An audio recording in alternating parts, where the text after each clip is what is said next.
मोहतरम नाज़रीन किराम, अस्सलाम वालेकुम। जैसा कि हमने पिछले वीडियो में आपसे कहा था कि हम अगले वीडियो में दाल, रे और सीन देखेंगे, तो हम अपना वीडियो लेकर आ गए हैं। जो हज़रात हमें पहली मर्तबा देख रहे हैं, उनसे गुजारिश है कि वो हमारे चैनल को सब्सक्राइब कर लीजिए, साथ ही बेल आइकॉन को भी प्रेस कर लीजिए ताकि आइंदा आने वाले तमाम वीडियोज़ का आपको इल्म हो सके। तो चलिए शुरू करते हैं हमारा वीडियो। देखते हैं दाल।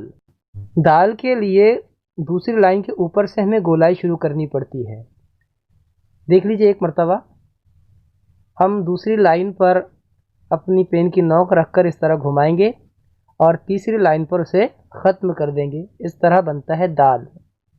दाल बनाने के लिए हम तोई की अलामत उस पर लगाते हैं, तो ये बन जाता है दाल। और इस पर एक नुक्ता लगाने पर यह बन जाता है जाल। इस पर एक नुक्ता हम लगा देते हैं, ये बन गया जाल। पहली जमात के तलबा को हरूफ की शनाख्त हो, इसलिए हम ये चीज़ें बयान कर रहे हैं। चलिए रे देखते हैं। देखिए, जहाँ से हमने दाल शुरू किया था वहाँ से तिरछी लकीर लेकर हमें तकरीबन 40 डिग्री ज़ाविये पर उसे नीचे ले जाना है, तो ये बनता है रे। रे बनाने के लिए तोई की अलामत उस पर लगा दीजिए, ये हो गया रे। अब इस पर हम एक नुक्ता रखकर इसे जे बनाते हैं। बच्चों देखिए, एक नुक्ता रख देने पर ये रे हो जाता है जे। ये हो गया जे।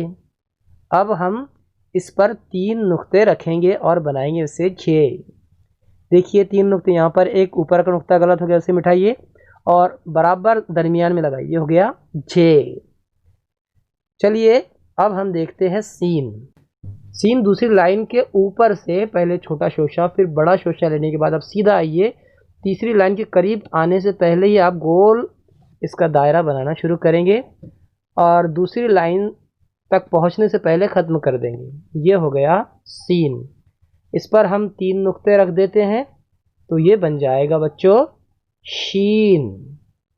आप सीन को दूसरे तरीके से भी बना सकते हैं, यानी पहले छोटा शोशा बनाएंगे, उसके बाद बड़ा शोशा बनाने के बाद सीधा लीजिए, तीसरी लाइन के करीब पहुंचने से पहले ही आप उसकी गोलाई शुरू कर देंगे और दूसरी लाइन से पहले ख़त्म कर देंगे। ये हो गया सीन।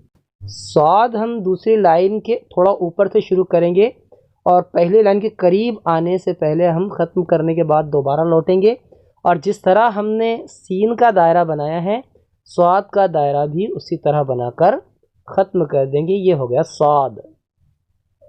ज़ाद तो आपको पता है, इस पर एक नुक्ता दे देने पर हो जाता है ज़ाद। इन वीडियोस को देखने के साथ साथ इनकी अच्छी तरह मश्क कीजिए। हर हर्फ की कम अज़ कम 1 हफ़्ता मश्क कीजिए। जितना आप मश्क करेंगे उतना ही आपकी लिखाई में निखार पैदा होगा। बग़ैर मश्क के आप अच्छी राइटिंग बना ही नहीं सकते। आइंदा आने वाले जो हर्फ है वो अगले वीडियोस में हम पेश करेंगे। वीडियो अगर पसंद आया है तो इसे लाइक और शेयर ज़रूर कीजिए। तब तक के लिए अल्लाह हाफ़िज़। अस्सलामु अलैकुम।